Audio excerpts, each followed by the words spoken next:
Assalamualaikum warahmatullahi ta'ala wabarakatuh.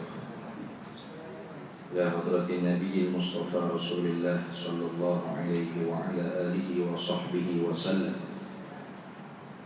Thumma ila arwahi azwajihi ummahatil mu'minin wa ahli baitihi wa dhurriyyatihi wa ashabihi. Wa thumma ila arwahi masyayikhina wa mu'allimina wa ulama'ina.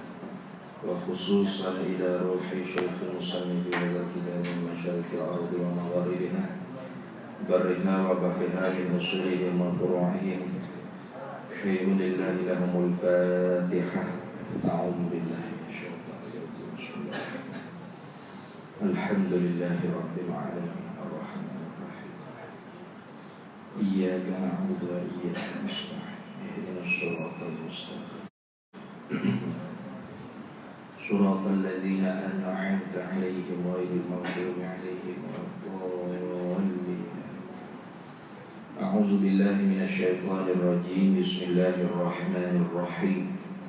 الحمد لله رب العالمين والصلاة والسلام على سيدنا وحبيبنا وشفيعنا وزفرنا ومولانا محمد وعلى آله وصحبه أجمعين.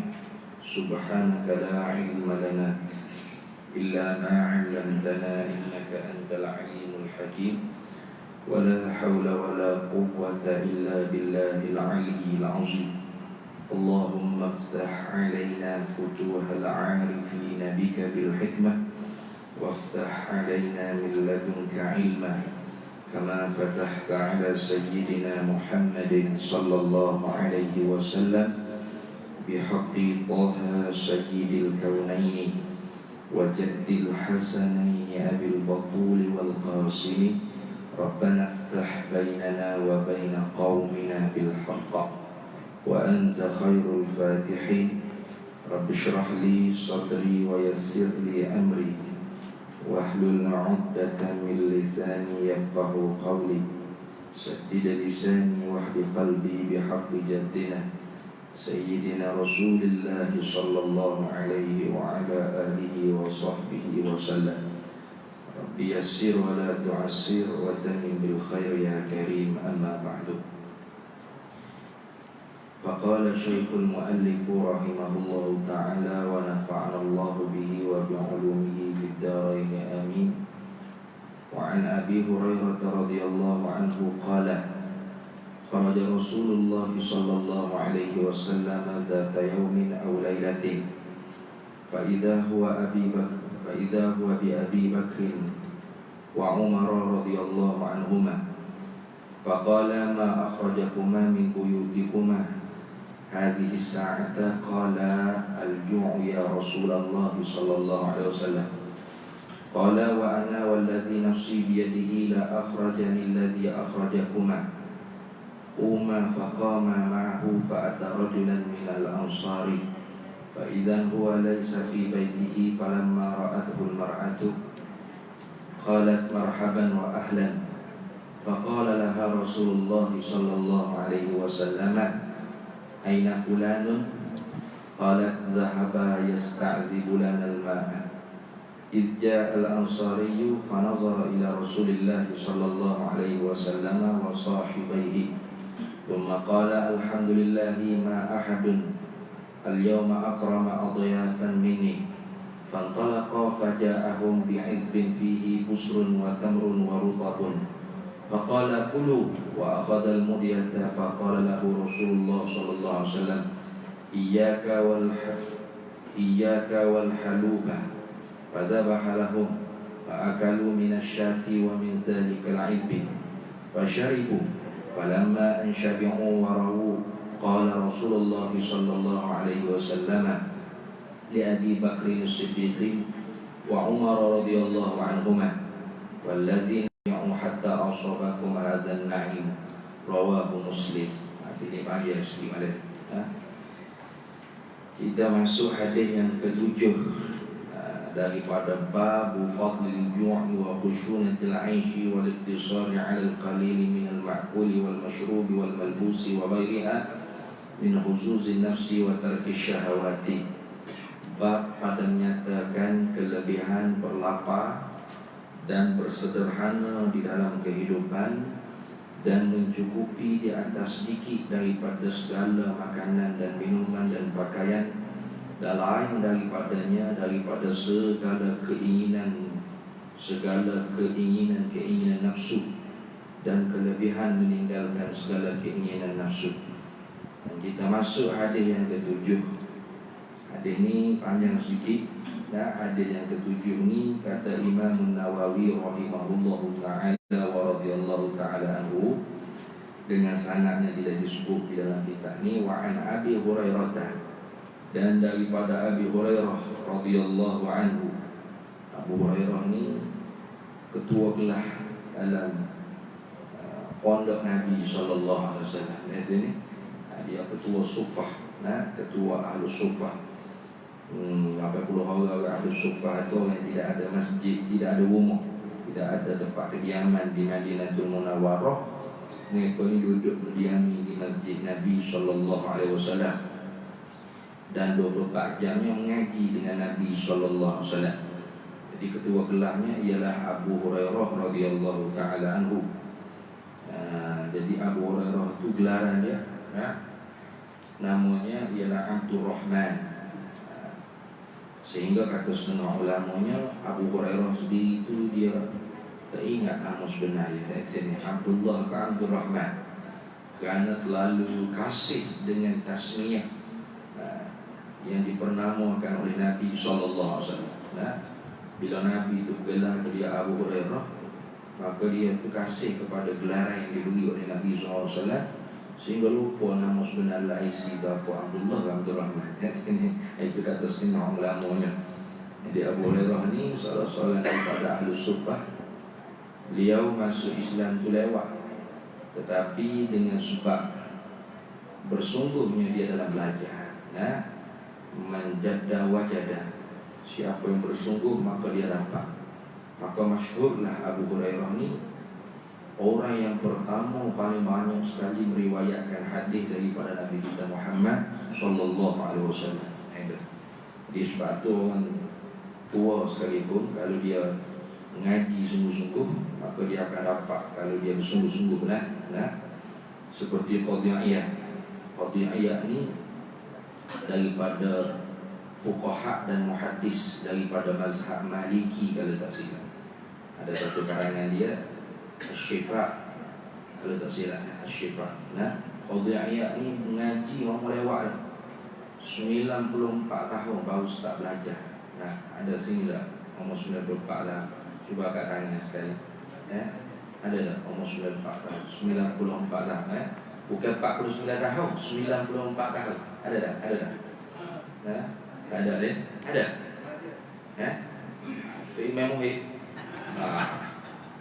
Tua sangat semua ni.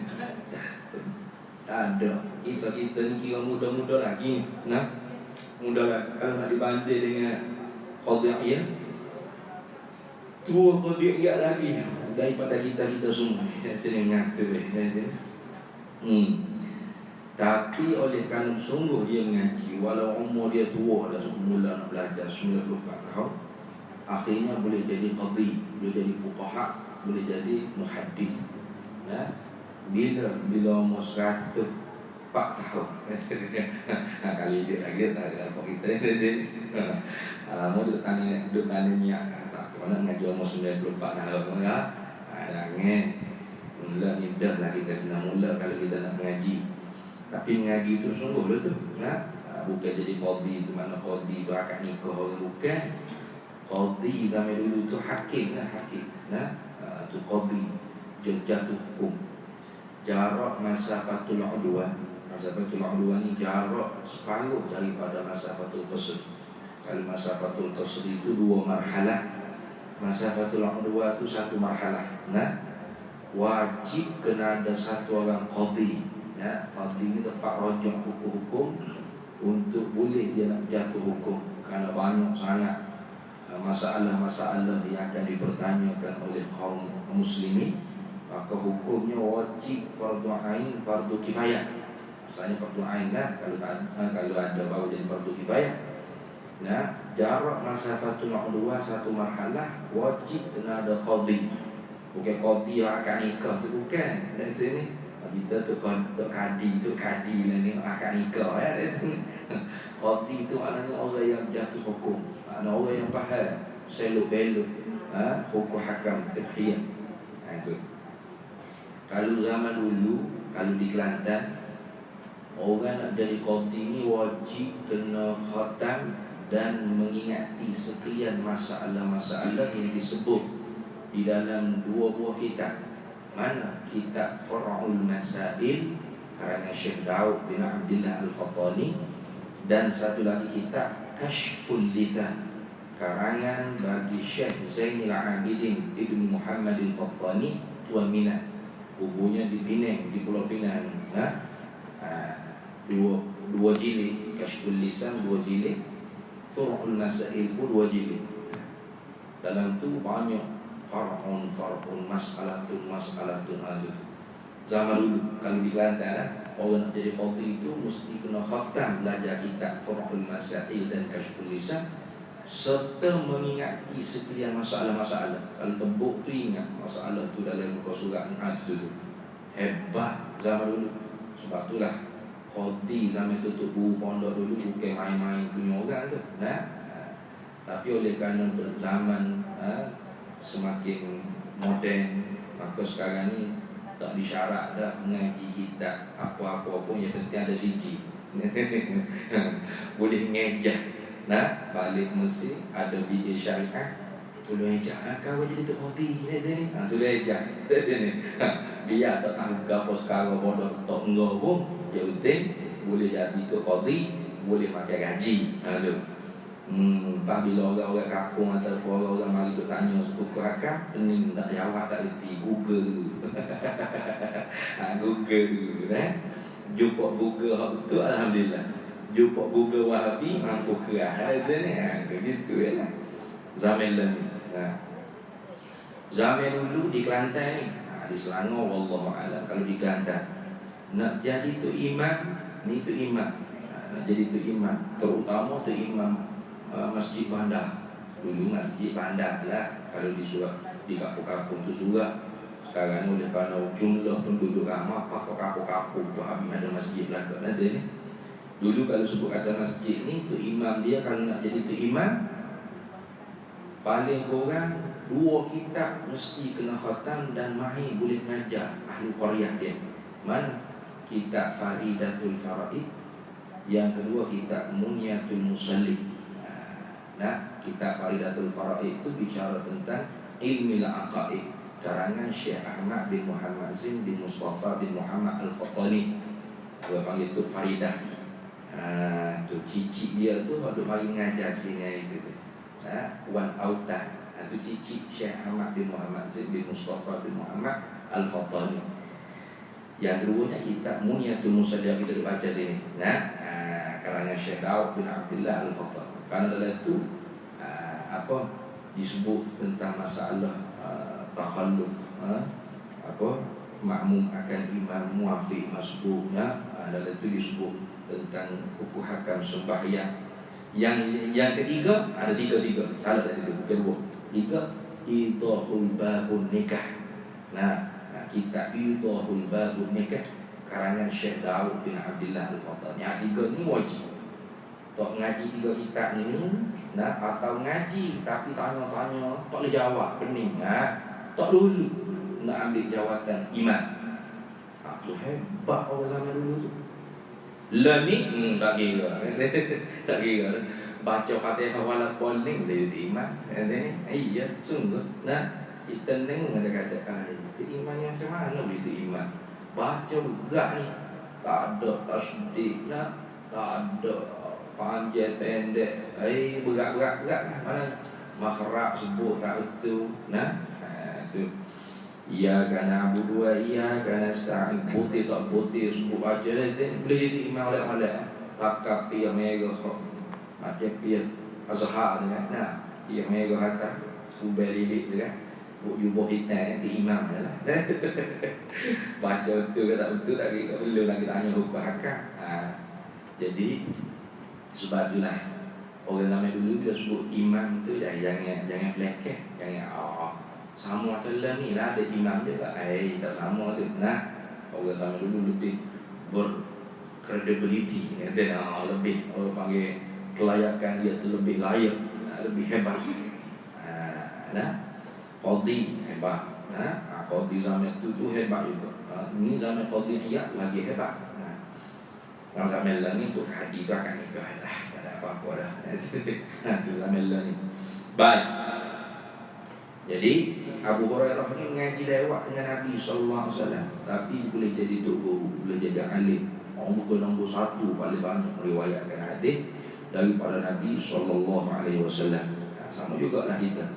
Kalau kita ni orang panggil tua pun baru nak start belajar, jangan putus semangat, jangan putus asa. Jadikan Abu Hurairah sebagai idolanya, jadikan Qadi Iyad sebagai idolanya. Barulah kita semangat. Jangan kita saya tua dah ustaz, ni nak mati selusa dah, tak ada apa dah, tetap situ daerah tadi dah. Sama juga lah pondok-pondok di Indonesia ni pun, bila sebut kata pondok, 5 perkara tempat orang akan imaging dalam kepala otak. Mana? Pertama, tempat penjenayah. Nanti bila sebut pondok, tempat penjenayah tu. Yang dua, tempat menyisak dada, nanti bentuk akhlak. Yang ketiga, tempat orang tua beceng.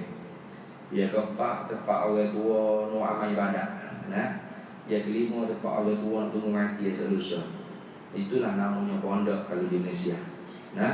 Dia sebut ada pondok, itulah akan mari bayang dalam kepala otak. Mana?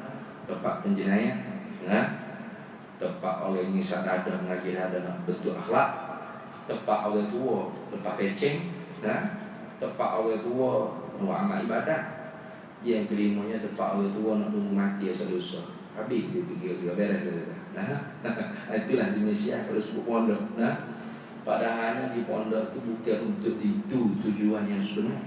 Hak tu ada juga, boleh juga orang tua-tua. Ambo kalau ada tanah besar kan. Orang tua-tua monci-monci nak mari pondok, orang panggil pondok orang tua kita buat. Nak amal ibadat, nak mengaji fardu ain, nak tunggu mati boleh. Tapi tujuan pondok sebenar tu bukan yang tu. Hak tu sampingan saja.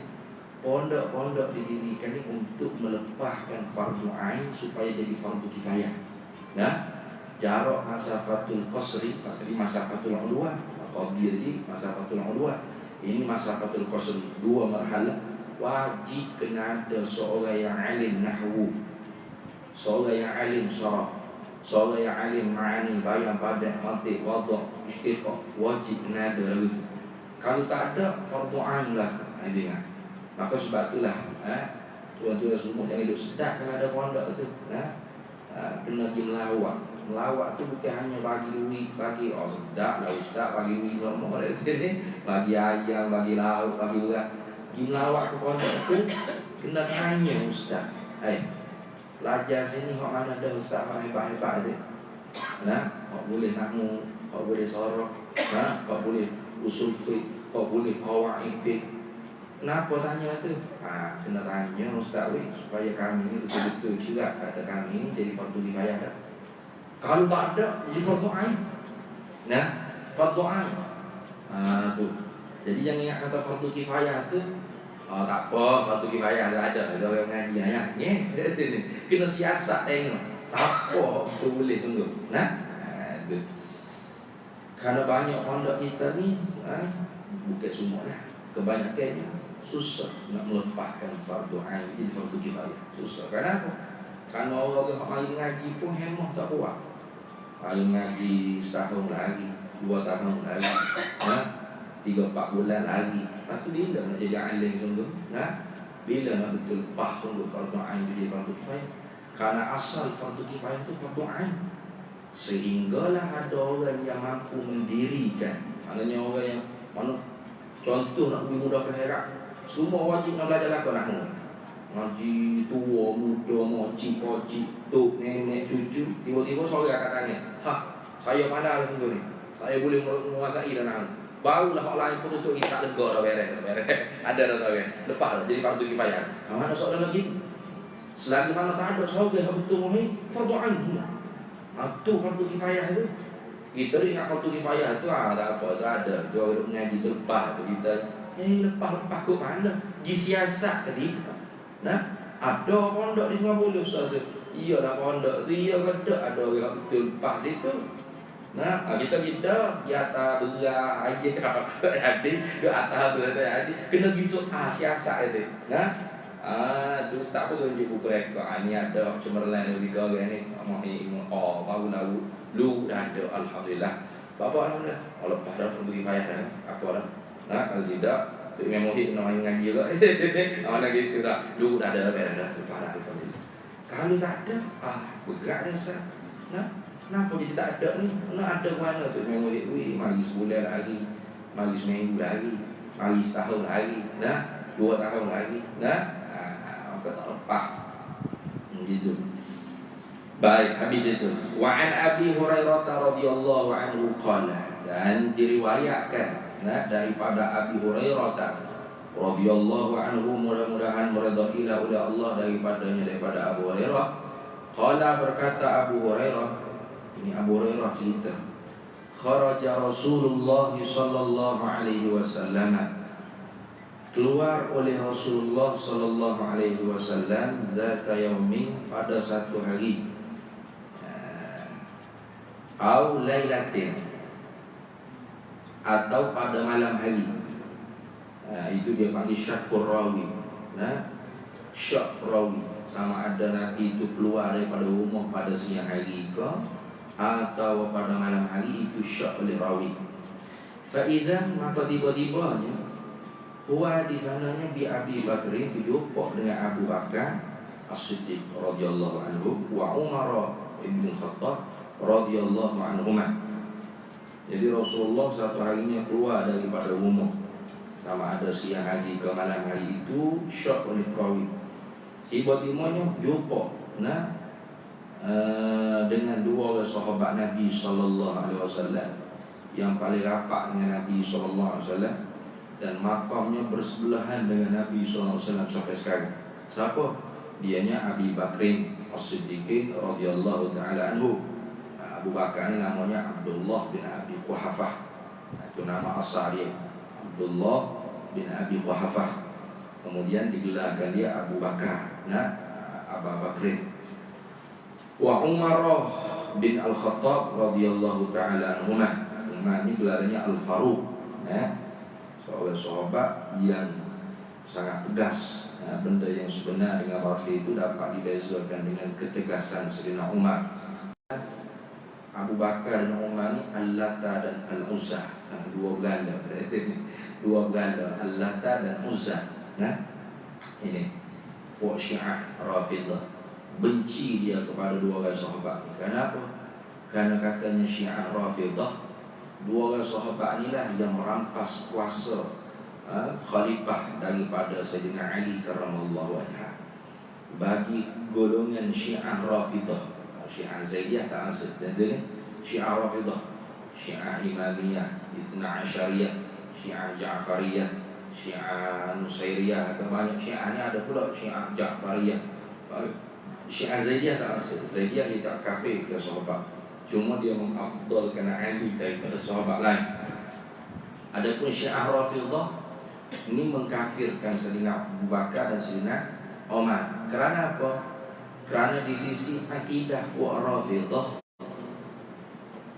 melantik pemimpin, kepimpinan, melantik pemimpin imamiyah, itu ialah juz'un min ruknun min arkanil iman, satu rukun daripada rukun-rukun iman. Itu satu rukun daripada rukun-rukun iman. Dan Sayyidina Ali karramallahu wajhahu ialah seorang yang diwasiatkan oleh Nabi sallallahu alaihi wasallam di Ghadir Khum, kata dia.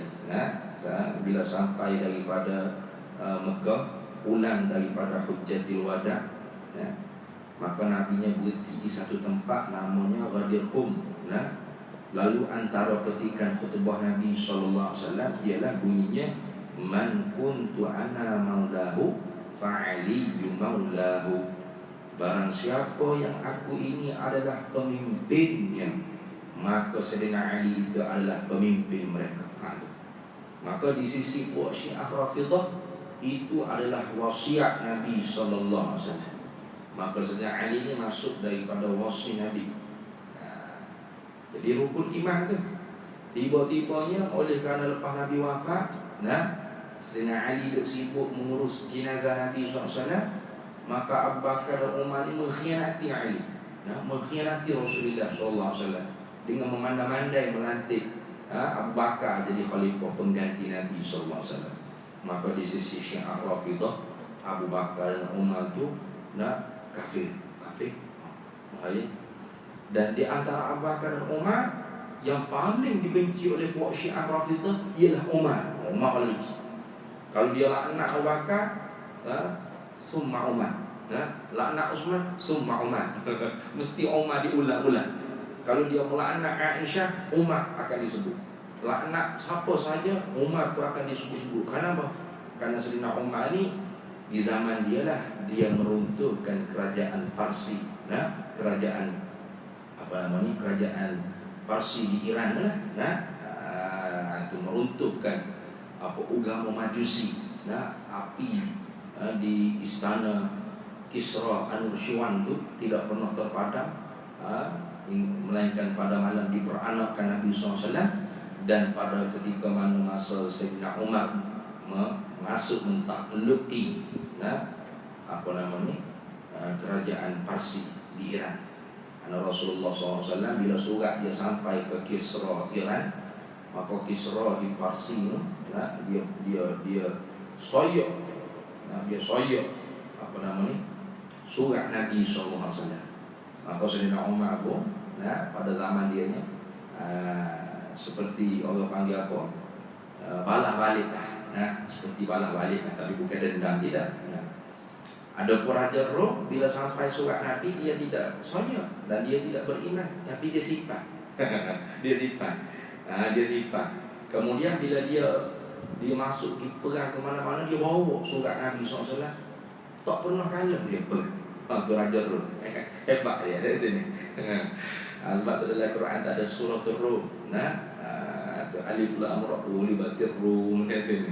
Dan Nabi pun ketika mana Rom tu perang dengan kerajaan apa, dengan kerajaan mana apa tak ingat, kena baca dalam sirah balik.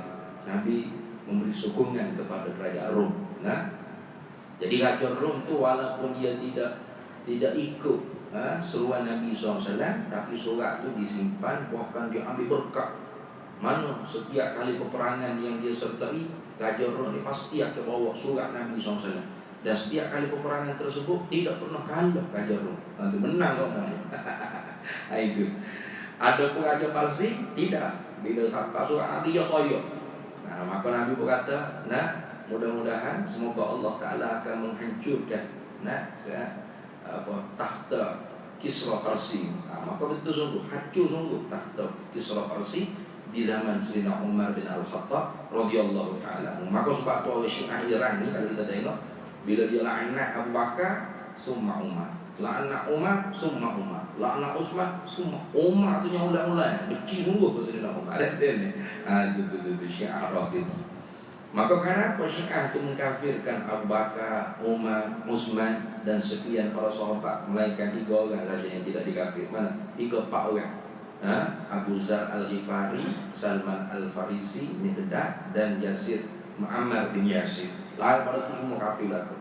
Kerana di sisi Syiah Rafidah, nasbul iman itu ialah ruknun min arkanil iman. Ialah satu rukun daripada segala rukun-rukun iman. Itu bahaya tu. Maka sebab tu kalau orang yang i'tiqad melantik pemimpin, mengundi lah. Kalau sama kita sekarang ni sistem melantik pemimpinnya ialah daftar undi. Lepas tu sampai masa pilihan raya kita pergi mengundi. Itu ialah akidah, itu ialah rukun iman. Perjuangan kita ni ialah akidah kita. Siap dia jadi Syiah ni tak khabar gitu. Tak khabar gitu. Lepas tu bagaimana kita ke Ahlus Sunnah wal Jamaah, sebagaimana yang disebut oleh Imam Ibrahim Al-Laqani dalam kitab Matan Jawharatit Tauhid, wa yajibu nasbu imamin adli Bisyar'i fa'lan la bihukmil aqli wa laysa ruknan yu'taqad fid dini. Itu hak kita orang ahli sunnah wal jamaah. Melantik pemimpin ni wajib wa yajibu nasbu imamin adli. Wajib melantik pemimpin. Imam sini begitu, imam semayang bukan. Imam sini maknanya pemimpin. Wajib melantik pemimpin yang adil. Kita ni sebenarnya kita tak melantik pemimpin. Pemimpin kita tak boleh dilantik. Karena pemimpin kita ulil amri yang asalnya ialah yang di Pertua Agong dan Raja-Raja Melayu. Adapun Perdana Menteri, Ketua Menteri, Menteri Besar itu dia panggil apa? Orang yang mengurus kuasa raja. Tamfiz dia panggil, yang mengurus, yang memperlaksanakan kuasa raja. Maka menempatilah orang panggil badal bagi raja lah, badal bagi pemimpin, badal bagi pemimpin. Maka melantik pemimpin lah orang panggil. Maka melantik pemimpin itu wajib, melantik pemimpin yang adil. Wajib itu apakah wajib adat, wajib akal, wajib syarak? Bisyar'i fa'lan la bihukmil aqli. Wajib di situ ialah wajib syarak. Maknanya dapat pahala. Yusabu ala fi'lihi wa yu'aqabu ala tarkih. Diberi pahala kalau kita mengerjakannya dan dikenakan dosa kalau kita tak buat. Tapi wajib syarak di sini wajib fardu kifayatin. Maknanya wajib kifayah, bukan fardu ainin, bukan wajib atas tiap-tiap semua orang. Tidak wajib atas tiap-tiap semua orang. Dan Islam ni tidak menentukan bagaimana ke sistem, orang panggil sistem pemerintahan. Tidak. Zaman Sayyidina Abu Bakar As-Siddiq dilantik dengan syura, syura, gipung Ansar Muhajirin, gipung lama-lama pakak melantik dengan syura.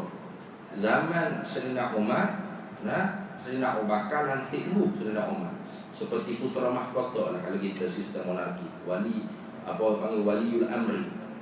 Sayyidina Umar pula dia tak lantik macam Sayyidina Abu Bakar lantik dia tidak. Dia buat majlis musyawarah. Ahlul halli wal aqdi. Mana pilih nama 10 orang musyawarah. Maka kalau keluar nama satu orang yang dipersetujui dalam majlis tersebut, maka orang lain tak wajib lantik lah, hanya wajib ta'aksiyah, bai'at saja. Maka Islam ni sejak daripada zaman Khulafa' Ar-Rasyidin lagi tidak memberi satu konsep yang tetap.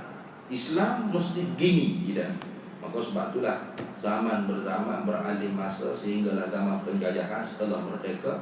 Maka sistem yang diguna pakai di negara kita ialah sistem pilihan raya demokrasi.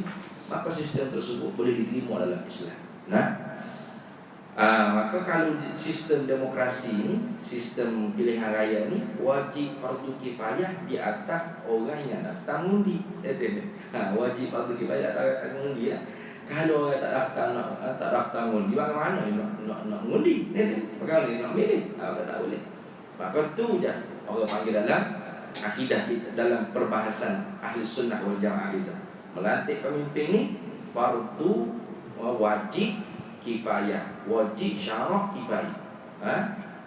Wajib di sisi syarak dengan secara fardu kifayah itu, bukan fardu ain. Kalau dia pula tu dia berdasarkan ijtihad. Mana? Tidaklah orang panggil satu orang imam tu pasti maksum, mesti kena adil tu. Tidak. Hatta tidak ada ismah pada pemimpin. Boleh jadi ketika mana dia elan, dia ngepeng kita tu memanglah apa macam baguslah. Hari ini kita menang Putrajaya, esok turun terus minyak. Contoh ni dia guna ceramah dia. Kita pun nak ni bagus ni bagus ni kita pun pilih dia. Tiba-tiba tak turun makin naik pada. Maka adakah kita yang memilih itu berdosa ke? Tidak, kerana berdasarkan ijtihad. Dapatlah satu pahala kerana kita berusaha untuk mendirikan fardu kifayah. Melantik pemimpin itu fardu kifayah. Kemudian kita pula orang yang daftar mengundi. Kalau tak ada siapa dia daftar, kemudian tak terjadi pemilihan, tak ada pemimpin kacau bilau negara ni, tak boleh, haram. Kenapa? Karena tidak ada dalam istilah oleh ahli sunnah wal jamaah itu pemimpin maksum, tak ada. Imam yang dimaksum tak ada. Pemimpin itu orang biasa saja, boleh berlaku dosa, harus berlaku di atas diri dia itu dosa. Maka dialah yang bertanggungjawab dengan dosa dia. Orang yang memilih tanpa orang panggil pengetahuan, dia tak tahu, dia tak dengar ceramah molek bagus, molek dia pun pilih, maka dia terdapat satu pahala. Melainkan kalau dia tahu dia pergi bisik dah lepas ceramah, dia kata macam mana bakal YB boleh ke apa orang duduk janji tu dalam ceramah berdegar-degar bersembuh tadi gigi tu, bakal YB kata saya sendiri kau tak boleh ada ceramah je lah, asal kau boleh puasa kata ni punatan ini undi juga apa soal tu, kerana dia tahu dah pemimpin ini tidak adil, nipu awal-awal lagi menipu dah. Ada pun siapa tahap murtad, tolak Islam, munafik, itu tak boleh itu, tak boleh itu. Sebab itulah dalam mata tadi sebab apa? Wa yajibu nasbu imam yang adlain bi syar'i, dengan syarak, wajib dengan syarak. Fa'lan, ketahuilah olehmu, la bi hukmil adli, tidak dengan hukum akal, bukan wajib akal, tidak. Itu nak i'tiraf, nak tolak kelompok Mu'tazilah. Karena kelompok Mu'tazilah ni di sisi mereka melantik pemimpin wajib juga, tapi wajib akal. Tak ada kaitan dengan syurga neraka, tak ada kaitan dengan pahala dosa. Akal kita sendiri fikir, takkanlah kita nak hidup tak ada pemimpin, maka wajib dengan akal kita latih pemimpin. Tak kira lah hak jahat ke, hak baik ke, latih pergi. Tu. Kalau zaman sekarang ni, kelompok ni banyak orang panggil di kubu, orang panggil mereka yang liberal, mereka yang agak bebas pemikiran dia, sekular, liberal. Itu mana? Latih pergi siapa pun, yang penting ada pemimpin. Wajib tu wajib akal. Tak kira lah dia buat seks ke, dia liwat ke, dia apa ke, dia ada tipu rasuah ke, beres lah ke, yang penting dia tu muda dengan rakyat. Nanti ni buat minyak tak bar, nanti ni minta duit gaya pun dah dapat, nak minta sumbangan berah-berah pun bagi semua, tak pernah kegendala. Macam tu. Yang penting dia buat kebajikan pada rakyat. Ada ke orang-orang itu mikirlah ni? Tak apa kat tu sibuk sangat pemimpin tu duduk sodok jubur orang tu ke, duduk tungging orang tu ke, ni. Sebab cara lah. Yang pentingnya dia menjaga ekonomi kita. Dia berkebajikan untuk rakyat. Bergerak dari itu. Seolah-olahnya melantik pemimpin ni tak ada dalam urusan agama. Itu fahaman liberal sekular tu. Seolah-olah mengosongkan agama daripada memilih pemimpin, tak ada langsung dari bahagia dosa pahala. Jelas lah. Melantik pemimpin tu fardu wajib dengan hukum syarak, tapi fardu kifayah. Maknanya kalau ada dah orang nak melantik, cukup dah. Orang yang tak daftar macam mana nak jadi wajib fardu kifayah, dia sendiri tak daftar mundi kalau zaman ni lah. Tu bukan lantik pemimpin wajib akal kan, bukan mana akal kita menentu baik pun. Tu secara lah pemimpin tu agama dia bagaimana pun, dia pandai ada semaya, dia jaga ada agama atau secara. Kita ni bukan nak pilih agama ni, kita nak latih pemimpin. Ada yang cakap lagi tu tak tahu ustaz agak dah tu ni. Kita nak latih pemimpin ni bukan nak pilih agama, nak pilih pemimpin. Ada juga orang kata kita nak latih pemimpin ni supaya dengan kita nak naik flight tu. Pilot dia tu kita kena tanya tak Islam ke kafir ke lo. Ada juga misal lagu tu. Macam-macam lah perumpamaan untuk mendapatkan apa habuan yang dia nak, matlamat yang dia nak. Maka jangan seperti itulah. Kita ni orang Islam, orang akidah ahli sunnah wal jamaah, melantik pemimpin tu wajib melantik pemimpin yang adil. Tetapi wajib tu wajib syarak, fardu kifayah. Maka di sananya kalau ada orang yang tidak sama cara orang yang dia lantik tidak sama dengan hak kita nak, maka jangan kita kata mu ni tolak Islam lah, tolak perjuangan. Jangan. Kan jangan dapat hati. Jangan dapat hati. Nah.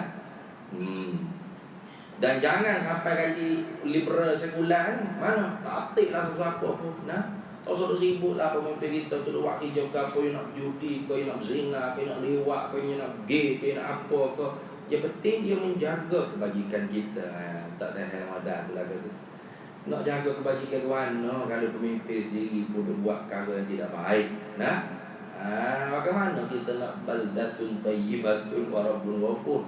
Bagaimana kita nak ahlul qaryah yang takwa Allah? Nah, walau amanu wattaqau la fatahna alaihim barakah. Walau anna ahlal qura amanu wattaqau la fatahna alaihim barakah. Bagaimana kita nak penduduk kampung ni amanu? Bukan amanu tu bukan. Amanu itu maknanya beriman, betul-betul akidah dia betul-betul Ahlus Sunnah wal Jamaah. Wattaqau, dan bertakwa pada Allah. Imtisalu awamiri wa ijtinabun nawahi. Betul-betul orang panggil buat apa yang Allah Ta'ala suruh dan tinggal apa yang dia tegak.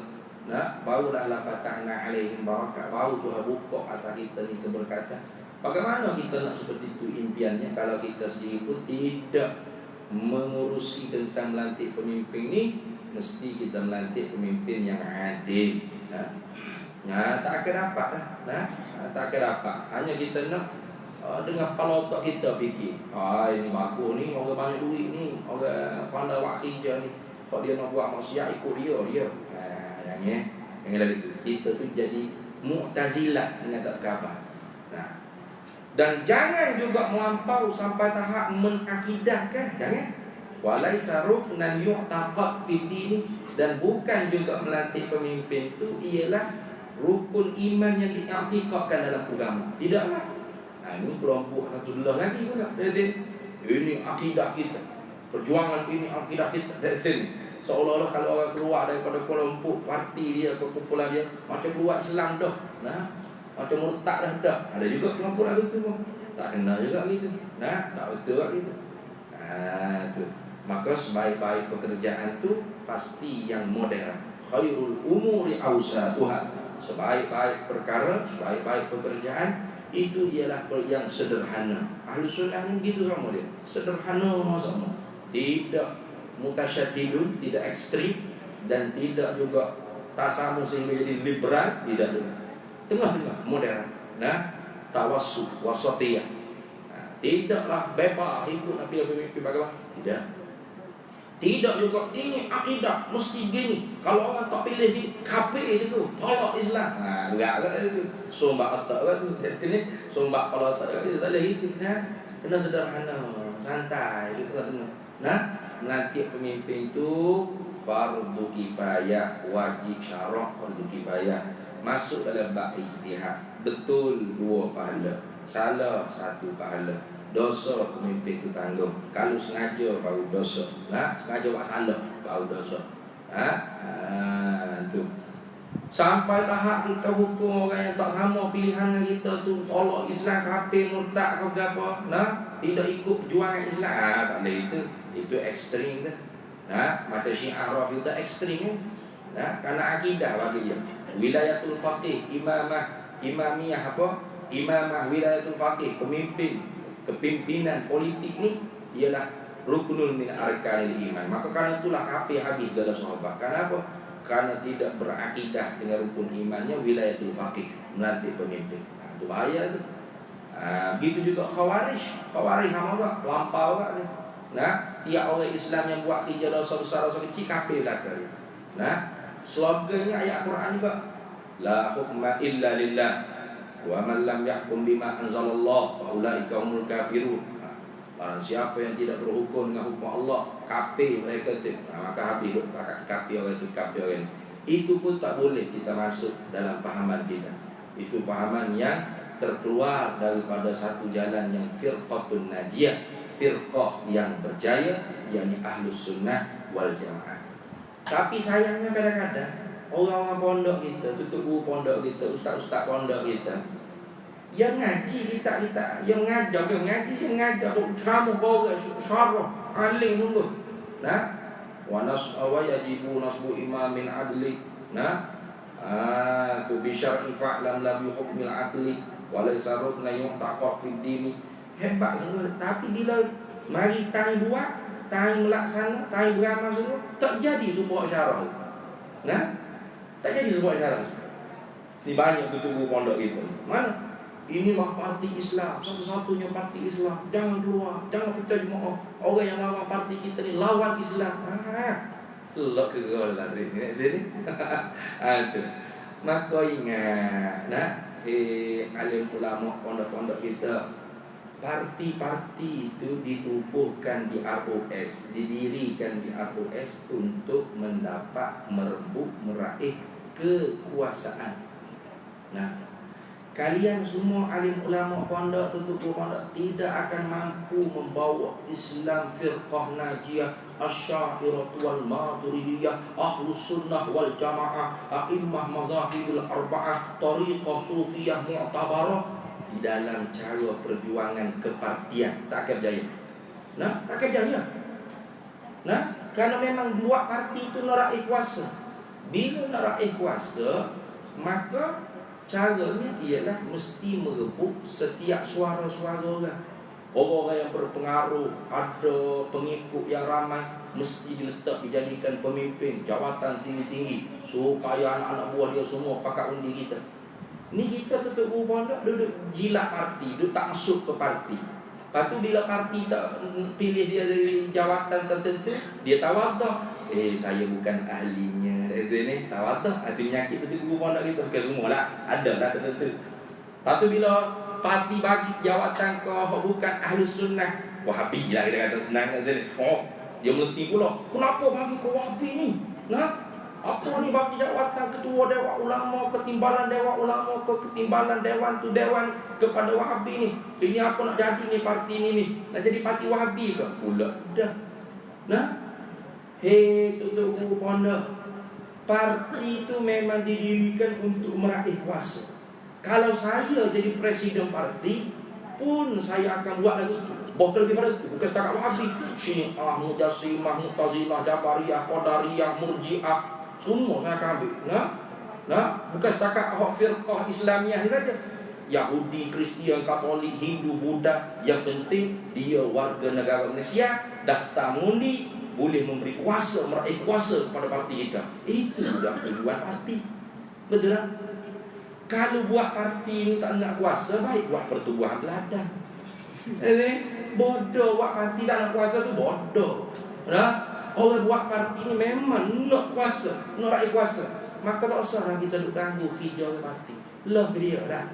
Nah, tuk guru pondok. Ada ni. Alim ulama pondok kita, kalau kita nak kekuatan, nak memperjuangkan asli murni akidah Ahlussunnah wal Jamaah, institusi pengajian pondok, nak mengembalikan kembali izzah keturunan, kita kena memperjuangkan di dalam satu jamaiyah, satu pertubuhan, satu NGO, satu organisasi Islam dan kemasyarakatan. Nah, yang sekarang ni telah wujud, yakni Nahdlatul Ulama Malaysia. Dulunya Nahdlatul Ulama Malaya. Naam, sekarang ni Nahdlatul Ulama Malaysia. Kita bersatu dalam ini. Nah, matlamatnya 3.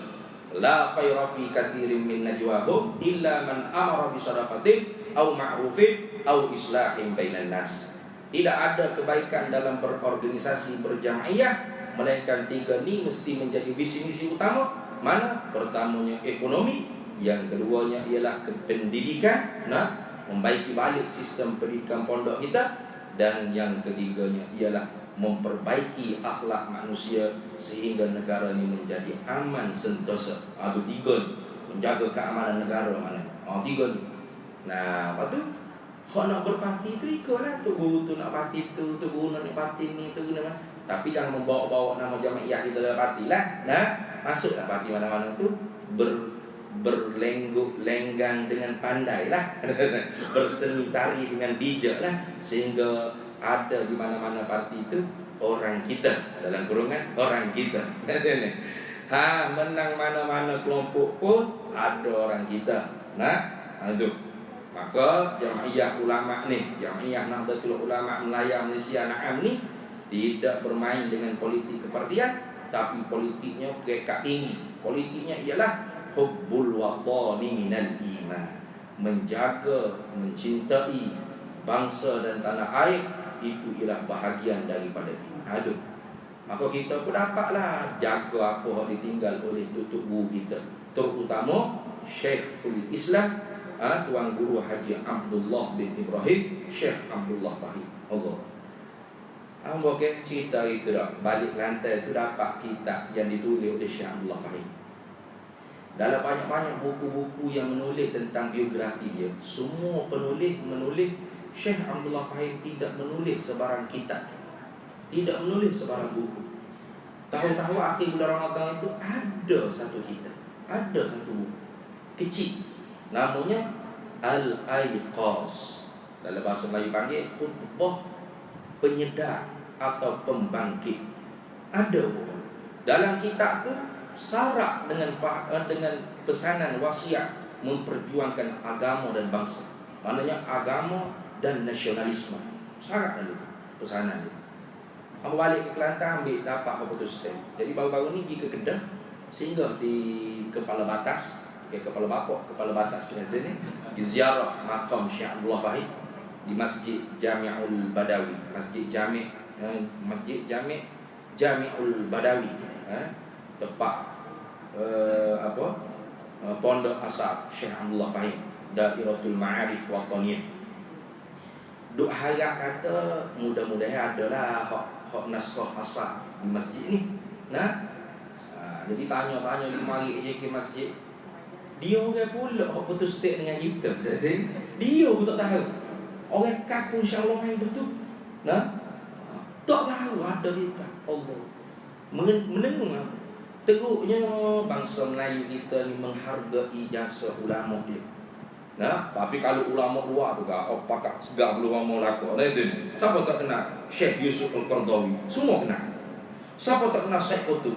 Semua kenal. Kalau orang-orang kuat haraki ni, asal usrah Syekh Qutb. Asal Syekh Qutb mesti usrah. Berani sangat Syekh Qutb.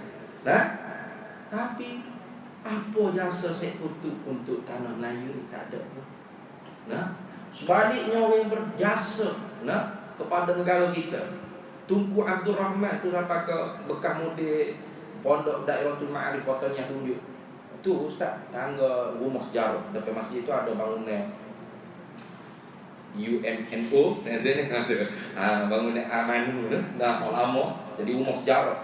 Di situlah katanya mudir tersebut Tunku Abdul Rahman kerap kali datang, banyak kali datang untuk merojok tentang hak-hak politik kenegaraan, politik kemerdekaan dengan Syekh Abdullah Fahim.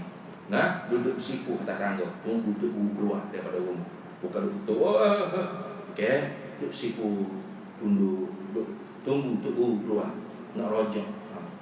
Ada lagi tak pemimpin rojok ulama seperti itu? Ada lagi tak sama lain? Ada. Guna ulama hanya guna memperalat kata guru tu banyaklah. Rojok duduk sipu atas tangga, tunggu keluar. Tarikh merdeka ni, banyak sekarang ada cerita di sini. Tapi setahun ni dah kita duk hargai apa ulama kita. Siapa tak tahu? Ada karangnya dia. Kepala teruknya kita. Kenapa? Bersibuk untuk merebut kuasa. Kalau pandai sungguh merebut kuasa tak apa, kawan-kawan boleh demo. Boleh demo. Tu. Kuil kalau nak diroboh, semua orang Hindu turun. Satu. Padahal untuk lepai kuih itu dapat duit atas angin itu kan. Tengok. Satu. Siapa kadang-kadang tak jadi roboh. Kalau roboh pun dapat duit ke atas angin itu. Siapa mati nak anggota bombo nak jadi duit. Siapa tak tu. Tapi masjid di Pulau Binan tu nak diroboh, tahu tak? Di kampung Sungai Nibong ke apa. Tak tahu. Ramai tak tahu. Masuklah berita banyak kali orang Islam ni. Apa bodoh gitu. Asalnya nak buat jalan LRT tu pun lah. Tapi bila dah menang ni nak buat atas masjid tu, nak roboh masjid tu. Masjid tu duk renovate. Masjid kalau wakaf masjid agama. Mana kekuatan orang Islam bersatu padu? Menunjukkan solidariti, dia panggil apa? Kita orang Islam di Pulau Binan. Datangnya. Amba tengok sendiri dalam page. Hanya ahli Korea. ada 5 neko duk like duk komen. Nah, Allah sedihnya kita oleh Islam. Nah, Allah buka Islam tu cuba teratai dah sikit. Teratai sikit buat katakan wakaf ni arti projek kita ni. Kita tengok Islam ada dah. Oh, tak malu mana. Alright. Nanti kita buat banyak lagi ni tu. Nah, hilang orang panggil kuasa kita. Kenapa? Karena kita tak dengar nasihat Syekh Abdullah Fahim. Syekh Abdullah Fahim kata umat Islam mesti menyelesaikan perselisihan di antara mereka. Kemudian setelah selesai diharapkan perpaduan itu berkekalan selama-lamanya. Hanya dengan cara perpaduan bersatu padu inilah dapat menguatkan dan mengukuhkan kekuasaan umat Islam dan bangsa Melayu. Ini boleh tengok dalam buku saya ada. Wasiat petikan daripada Syekh Abdullah Fahim. Dan kalau kitab tu nanti kita akan tulis balik, kita cetak, kita sebar, tua-tua baca dalam tu. Penuh dengan pesanan supaya memperjuangkan bangsa dan tanah air. Khutbah tu dia dalam bahasa Arab, terjemah Melayu. Bahasa terjemah Melayu. Nah, jadi apa dia itu bawa ni ayat hak kan ya. Nah, bawa balik ayat hak tu. Ingat kalau kita pula dapat di almari rak-rak masjid tu ada hok buru-buru, nah, ada makan panana apa. Nah, yang penting naskah asal. Tahu-tahu hak kita pula dia betul setiap. Jadi, kita tahu kita pula tahu tak tahu. Allah tengok. Nah, sedihnya kita ni menjaga al-muhafazatu 'ala al-qadim salih. Menjaga apa yang ditinggal oleh ulama kita yang baik-baik. Kita biar itu. Tapi kalau orang luar, ulama luar, hoi, hak ni lah hak duk minat hak duk minat. Saya kutub tak saya kutub. Padahal ulama-ulama Azhar, nah, Syekh Azhar mengarang kita menolak fahaman Said Qutb, fahaman yang ekstrim, fahaman yang menghukumkan negara Mesir, negara-negara Islam yang tidak mengembalikan sistem khilafah atau tidak melaksanakan hudud, dihukum oleh Said Qutb sebagai negara taghut, negara kafir, negara yang harus diperangi. Hak tu ustaz-ustaz kita ramai duk suka tu. Faham seperti itu. Tu. Tak payahlah, buanglah hak fahaman seperti itu. Hatta kalau demo yang kuat parti yang berjenama Islam sekalipun, cuba tilik sejarah. Siapa yang mendirikan parti tersebut? Bukan Said Qutb. Bukan ustaz-ustaz hak duk membawa kembali fahaman Said Qutb lepas dia belajar di Mesir. Tuk guru pondok. Antara siapa? Tuan Guru Haji Abu Bakar Al-Baqir di Semanggun. Itu anak murid Syekh Abdullah Fahim. 6 tahun mondok di pondok Dairatul Ma'arif Wataniyah. Setelah mondok di Dairatul Ma'arif Wataniyah, melanjutkan pelajaran ke Mekah, kemudian kembali mendirikan Hizbul Muslimin di Semanggun. Kemudian diisytiharkan darurat oleh British, dibubar Hizbul Muslimin. Maka ketika itu anak-anak murid Syekh Abdullah Fahim yang ada pada kumpulan haluan kanan, perjuang kemerdekaan haluan kanan ni mengundang ulama-ulama di pejuang kemerdekaan haluan kiri untuk bergabung di dalam haluan kanan. Itu sejarah panjang kalau nak cerita. Jadi mereka ni tidak dicedok fahamannya daripada Said Qutb kok ekstrem gitu. Murni pejuang nasionalisme dan agama. Kalau tuan-tuan baca buku yang ditulis oleh Profesor Dr. Burhanuddin Al-Hilmi, kalau ustaz-ustaz sekarang lah semangat takbir Allah. Kalau dia baca buku Profesor Dr. Burhanuddin Al-Hilmi, pasti dia kata Burhanuddin Al-Hilmi bukan pejuang Islam. Ini nasionalisme, tolak Islam. Memang nasionalisme. Orang yang cintakan bangsa, tanah air, negara dan memperjuangkan agama itu. Habis itu sebab ngatuk dia, sebab tu nak kecek negara tu baru kaki.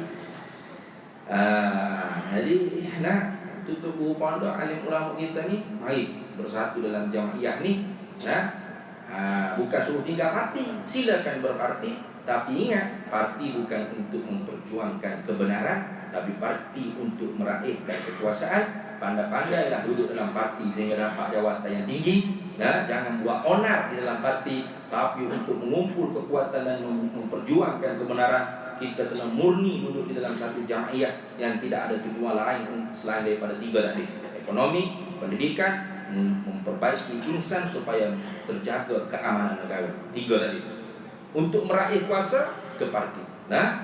Tapi untuk Ahlus Sunnah wal Jamaah, pondok, institusi, sistem pengajian pondok, keagungan ulama-ulama pondok itu kena kembali bersatu di dalam satu jamaahnya Nahdlatul Ulama Malaysia. Na'am. Ini bukan reka baru-baru tidak. Zaman Syekh Abdullah Fahim itu Syekh Abdullah Fahim lah ketuanya yang pertama. Kemudian hilang setelah mana ulama ni pakat keluar daripada itu, buat parti untuk meraih kuasa juga, hilang. Sekarang ni kita kembali balik. Itu dia. Sejarahnya telah ada. Sejarah ada, bukan ada. Orang Afghanistan bukan Nusantara ni, orang bukan Nusantara, orang ulama Afghanistan. Boleh datang ke pengurus besar Nahdlatul Ulama di Jakarta, belajar berorganisasi, kemudian mendirikan Nahdlatul Ulama Afghanistan. Ringkasannya NUA, bukan NUA Ibrahim dah, NUA. Ringkasannya orang Indonesia ni suka reka-reka. Pilihan raya presiden, pilpres, ketua umum, ketum. Ini korang ketum kan? Saya suka reka-reka. Masa kita pergi ke PBNU itu, setelah Kiai Said Kisirah memutuskan bahawasanya lambang Nahdlatul Ulama Malaysia ni sama seperti Nahdlatul Ulama Indonesia yang asal NU, cuma ditambahkan Malaysia saja di bawah, warnanya sama, tulisannya sama, tidak ada perbezaan. Karena Afghanistan lain, Afghanistan bintang 5, bintang 3 tu komini, jadi bintang 5. Kita Nusantara bintang 9. Kenapa? Wali Songo. Wali Songo tu kubur makam dia semua di tanah Jawa, tapi dakwahnya masuk ke tanah Melayu, terutama Sunan Bonang dan Sunan Kalijaga. Sehingga Sunan Kalijaga itu satu namanya digelar Syekhul Malaya. Syekh Malaya, karena dakwah dia start daripada tanah Melayu Fatani sampai ke tanah Jawa, lalu ke tanah Melayu. Maka nama dia satu daripadanya Syekhul Malaya, Syekh Malaya. Kemudian Kiai Said Kisirah, Buya Said Kisirah tanya, ringkasannya apa? Ditanya Nahdlatul Ulama Malaysia, ringkasannya apa? Dia suka ringkas-ringkas ni nanti. Kita pun tak baca sejarah, nak yang pendeknya orang panggil ilmu kita ni, tak baca sejarah-sejarah ulama dulu, Persatuan Ulama Semelaya dulu. Tak baca persidangan ulama Semelaya, tak baca sejarah-sejarah, tak tahu lah. Kita kata, tak tahu lah Buya, belum ada lagi. Belum ada, tak apa, nanti ada tu. Balik daripada Jakarta tu, saya beli buku-buku, cari balik buku-buku, baca apa, rupa-rupanya memang telah wujud. Dulunya nama Nahdlatul Ulama Malaya, ringkasannya Na'am, yes, very good, mana gitu. Maka sekarang ni kita kena kembali balik Nahdlatul Ulama Malaysia, Na'am juga. Kenapa orang Afghanistan tidak ada apa kaitan dengan wilayah Nusantara, boleh tawaduk belajar berorganisasi untuk menguatkan Ahlus Sunnah wal Jamaah dan keamanan negara dia. Kalau negara dia kuat perang, kenapa kita satu rumpun tidak boleh tawaduk untuk rendahkan diri kita pergi belajar? Kenapa begitu? Sombong sangatnya kita. Jadi pandang rendah sama, tak boleh itu. Apa lebih kita, apa kuat kita lebih dia, kita kena belajar. Belajar bagaimana lebih dia tu, kita kena belajar supaya lebih juga kita. Itu sepatutnya. Tapi orang Malaysia ni memang wallahualam ke semualah segelintirnya sombong sangat. So macam presiden asal Jawa tu, dia kata tak ada kuat sangat pengaruh Indo ni, Indo lah, kita Malaysia lah. Boleh cakap tu. Tak baik cakap itu dah. Apa hak kurang di kita, kita kena belajar dengan orang hak lebih. Kalau kata Afghanistan boleh buat, pada Afghanistan ada Syekhana Khalil? Tak ada. Hadratul Syekh Kiai Hashim Asy'ari tak ada di Afghanistan. Kiai Wahab Asdullah tak ada. Kiai Bisri Samsuri tak ada. Kiai Ridwan Abdullah tak ada. Kiai As'ad Syamsuri tak ada. Tak ada lah. Kau di Afghanistan tak ada? Ada? Tak ada. Di Indonesia pun tak ada, tak ada. Tapi tokoh yang seumpama itu ada. Dan mereka sama-sama belajar di Mekah sezaman. Kalau kata Syekhana Khalil, kita di tanah Melayu ni ada Syekhana Khalil, sama seumpama itu juga. Kalau kata Hadratul Syekh Kiai Hashim Asy'ari, kita di Malaysia ni ada Hadratul Syekh Abdullah Fahim, sama, jiwanya sama, bahkan sama-sama menuntut di Mekah, sebash di Mekah. Bah ke Syekh Abdullah Fahim beranak di Mekah. Beranak Mekah. Nak kata ni 50 orang tu guru. Balik ke Kedah, ke Penang, tak ada cakap naik. Sama tak aku. Nah, seorang yang jiwanya sama dengan Syekh Abdullah Fahim, dengan Syekh Hashim Asy'ari ada. Mana? Agamis dan nasionalis. Seorang agamawan dan negarawan. Ada. Bukan ada. Nah, orang yang sama seperti Kiai anak Syekh Abdul Syekh Asy'ari, Kiai Wahid Hashim. Ada tak di Malaysia? Ada. Siapa? Anak Syekh Abdullah Fahim. Mana? Tuan Guru Datuk Haji Ahmad Badawi. Kalau Tuan Guru Haji Ahmad Kiai Wahid Hashim, Ketua Menteri Agama pertama Republik Indonesia, Tuan Guru Datuk Haji Ahmad Badawi, Esko Agama pertama di negeri Pulau Pinang. Orang yang sama-sama terjun dalam medan politik. Tuk guru, kiai, alim tu alim. Nah, kalau di Indonesia ada Kiai Abdul Rahman Wahid, kita ada Tun Abdullah bin Tuan Guru Datuk Haji Ahmad Badawi bin Syekh Abdullah Fahim. Itu anugerah Allah untuk kita oleh rumpun Nusantara. Nah, tapi kenapa orang tanah Melayu, orang Nelayan tidak menghargai? Nah, tidak menghargai. Syekh Abdullah Fahim orang yang sangat nak kepada keamanan. Ketika mana Bung Karno nak menyatukan seluruh Nusantara jadi satu negara, jadi Indonesia Raya, orang Melayu ini sangat kasih kepada Sultan, tidak mahu melepaskan Sultan daripada kekuasaan dia. Maka orang Melayu menolak. Sehingga dalam sejarahnya ada bunyi orang panggil Ganyang Malaysia. Ganyang Malaysia. Nak perang Malaysia, nak ganyang Malaysia. Syekh Abdullah Fahim lah yang mendamaikan orang Melayu supaya jangan ikut terpancing dengan provokasi emosi untuk berperang. Kenapa? La yahyal Malayu wa yastatil Indonesia wal Malaya tawa'ama. Hidup Melayu, merdeka Indonesia dan Malaya, dua adik-beradik kembar. Itu dua adik-beradik kembar. Kata siapa? Syekh Abdullah Fahim. Allah. Lalu apa orang lain sombong sangat? Kamu tak kerti. Sombong. Padahal pondok di Kelantan tu 37 buah pondok berdaftar di Majlis Agama Islam di Kelantan. Semua sekali pelajar 4,371 orang. Nah, kalau di Indonesia pondok yang kuat sekali untuk ulama, pondok pesantren Lirboyo. Berapa orang mempelajari? 25,000 orang. Satu pondok aku, berapa pondok lain lagi. Nah, hebat. Sampai orang kita pergi hantar anak di sana. Nah, kenapa itu? Karena kita kena kembali balik baiki sistem pondok. Kita belajar balik.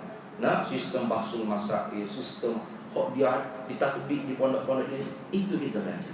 Tak usah masuk campur perbalahan para kiai-kiai di Nahdlatul Ulama di Indonesia Raya. Kita belajar baik, ambil yang wangi-wangi saja. Yang busuk-busuknya tak usah dicampur. Nah, kalau kita ni sakit, kena sangat kita orang Ahlus Sunnah wal Jamaah, orang pondok-pondok tutup pondok di Indonesia. Nah, gitu. Pak Panjang tu, hati panjang, mengepek pun panjang. Faqala, sambung balik. Faqala, maka bersabda oleh Nabi sallallahu alaihi wasallam, ma akhrajakuma, apa yang menyebabkan keluar oleh kamu berdua min buyutikuma, daripada rumah kalian berdua, hadhihi sa'ata, pada ini sekian waktu. Mana tu di rumah luar pada masa ini? Ada salah lagi tu lah. Nah, Nabi SAW jumpa dengan dua orang, Abu Bakar dengan Umar. Lalu Rasulullah SAW tanya, apa sebab mu dua orang ni keluar daripada rumahmu ni pada masa-masa gini, pada siang hari atau tak pada tengah malam ke? Qala, jawab kedua-duanya, al-ju' ya Rasulullah sallallahu lapar. Dari sini ada soalan lagi tahu be, dengan tu Imam Wahid be. Mana tu Imam gimana? Lapar dah kopi orang itu kan. Lapar ya Rasulullah sallallahu alaihi wasallam. Qala an-nabiy sallallahu alaihi wasallam, lalu bersabda oleh Nabi sallallahu alaihi wasallam, wa ana walladhi nafsi biyadihi la akhrajani alladhi akhrajakuma. Wa ana, dan akunya, walladhi, demi Tuhannya, wa harafasa, nafsi yang bermula diaku, jiwaku ni, biyadihi, di tangannya, di tangan Allah, ai bi qudrati. Itu nak tafsir itulah. Di tangan Allah adalah di dalam kekuasaan Allah. Bi qudratihi, dengan kekuasaan, di dalam kekuasaannya Allah Subhanahu wa taala. Jangan biadihi, ya, dengan tangan sekutu dulu. Nah, ada sekutu tangan Allah. Ya, itu maknanya sekutu tangan. Nah, Tu. Lepas tu Tuhan ada sekutu tangan. Tu nak OKU Tuhan nanti. Lepas tu kalau dalam Quran tu biaidina, dengan tangan-tangan kami, khalaqtu biadai, dengan dua tangan kami. Berapa betul tangan Tuhan? Jangan tupai Allah ada tangan. Sebab tu kita orang ahli sunnah wal jamaah ingat sama-sama, mazhabus salaf dan mazhabul khalaf dua-dua ijma' mentanzihkan Allah daripada keserupaan dengan makhluk. Mana? Bila sebut kata yadullah atau biaidina atau khalaqtu biadai, semua salaf dan khalaf mengatakan Allah tidak ada anggota tangan. Tak ada. Tak ada anggota tangan. Cacat ke? Tidak. Sempurna di Tuhan, cacat di kita. Sempurna di Tuhan, kurang di kita. Kurang di kita, sempurna di Tuhan. Ada anak, kurang di Tuhan, sempurna di kita. Ada bini, sempurna di kita, kurang di Tuhan. Ada bapa, sempurna di kita, kurang di Tuhan. Tak ada bapa, kurang di kita, sempurna di Tuhan. Tak ada bini, kurang di kita, sempurna di Tuhan. Tak ada bini, orang nak boleh ada bini lagi. Nanti ni duk tua situ dengan bujang gitu. Sempurna di Tuhan, kurang di kita. Tak ada anak, kurang di kita, sempurna di Allah Ta'ala. Jadi bukan tiap-tiap benda sempurna di kita, sempurna juga di Tuhan dah. Tak ada tangan, kurang di kita, sempurna di Allah Ta'ala. Sempurna. Jadi Allah Ta'ala tak ada tangan. Lepas tu apa makna yadun, biadai, aidina dalam Quran tu? Itu kata salaf dia. Tak payah takwil tafsir. Tadi takwil ijmali. Serah pada Allah. Wa ufawwidhu amri ila Allah. Serah pada Allah. Tafwid. Tafwid itu pun ba'da tanzih, kemudian daripada menyucikan Allah daripada menyerupai makhluk. Itu Ahlus Sunnah wal Jamaah, mazhabus salaf. Adapun mazhabul khalaf, tangan di situ bil maknanya ialah qudrah. Yadun bi makna qudrah. Kenapa? Ada dalam Quran menunjukkan qarina seperti itu. Mana? Tabarakalladzi biyadihil mulku wa huwa ala kulli syai'in qadir. Tabarakalladzi biyadihil mulku, maha berkahlah Allah Ta'ala yang kekuasaan di tangannya Allah, dan dia Allah dah Tuhan di atas tiap-tiap segala sesuatu yang mungkin, yang Tuhan yang maha amat berkuasa. Artinya maksud dengan tangan di situ ialah kuasa. Itu salaf tidak menentu mana-mana majazi yang layak, serah pada Allah. Khalaf tentu dengan mana-mana makna yang layak. Itu dia panggil takwil tafsir. Adapun Ahlus Sunnah wal Jamaah salaf dan khalaf ini tidak pernah mengatakan Allah ada tangan, tapi tangan dia comel atau seperti tanganmu bulu bulu itu. Dah. Itu mazhab mujassimah, musyabbihah. Kalau zaman lalu yang membawa paham seperti itu ialah dikenali kelompok Wahabiyah. Bukan Wahbi, Wahabiyah. Kalau Wahbi kena kepada Abdul Wahab Ibn Rustum, bukan Rustum. Itu Wahbi dengan sukun hak. Adapun Abdul Muhammad Ibn Abdul Wahab itu dengan fathah hak. Mana? Wahabiyah. Itu maksud. Jaga-jaga tu. Ada juga orang lain, orang Wahabi tak saya mengaku Wahabi. Dia kata Wahabi itu bukan Muhammad Al-Wahab. Kena kepada Abdul Wahab bin Rustum. Jahat tu. Nak buat menyalahi dengan sejarah. Wahbi Abdul Wahab bin Rustum. Wahabi kena kepada Muhammad bin Abdul Wahab. Kelompok-kelompok seperti ini ni zaman dulunya dikenali sebagai kaum muda. Kaum muda. Tapi bukan semua kaum muda tu Wahabi. Bukan semua kaum muda tu Wahabi. Tiap-tiap Wahabi pasti kaum muda. Tapi tiap-tiap kaum muda belum tentu Wahabi. Itu kena biasa tu. Istilah. Kalau di Indonesia, kaum muda ni dikenali dengan kelompoknya Muhammadiyah. Kemudian kelompok kaum tua, ulama-ulama tradisional, tuk-tuk guru pondok, ini dikenali dengan Jam'iyah Nahdlatul Ulama. Itu. Baik, habis itu. Wa ana, dan akunya kata Nabi, wallazi, demi Allah Tuhan yang nafsi bermula jiwaku, nyawaku biadihi, di dalam kekuasaannya ya Allah, la akhrajani alladhi akhrajakuma, sungguhnya keluarlah oleh aku ni dengan sebab perkara yang seperti mana keluarlah oleh kamu. Maknanya aku pun lapar juga. Itu maknanya. Mu dua orang keluar sebab apa? Lapar. Aku tu ni pun lapar juga. Itu maknanya Rasulullah tanya gitu. Qumah, bangunlah kalian berdua. Faqama ma'ahu, maka bangunlah kedua-dua Abu Bakar dan Umar ma'ahu ma'an Nabi sallallahu alaihi wasallam. Fa'ata rajulan, maka mendatangilah Nabi dan dua sahabat itu akan satu orang lelaki minal ansari, daripada kaum Ansar. Laki-laki ini satu riwayatnya kata namanya Abul Haytham bin Tayhan. Abul Haytham bin Tayhan, daripada orang Ansar, daripada Nuqaba Ansar, setengah daripada ketua-ketua Ansar. Orang kaya lah, datuk-datuk Tan Sri di kalangan Ansar. Kalau nak jumpa orang miskin juga, dah lapar ni nak jumpa orang kaya lah dari sini.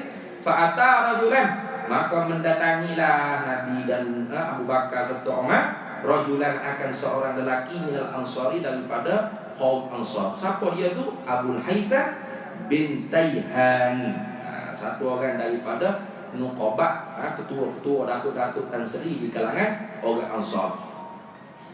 Faizan, maka tiba-tibanya huwa, bermula ia laki-laki tadi, laisa fi baitihi, tidak ada di rumahnya, di rumah laki-laki tadi tak ada. Abu Haytham bin Tayhan ni tak ada di rumah. Kemudiannya kita sambung untuk di continue. Sudah setengah jadi sambung mula. Cerita ni panjang. Duluan lah nak ambil habis ni jadi. Tiga lah kalau habis. Jadi kita berhenti situ dulu.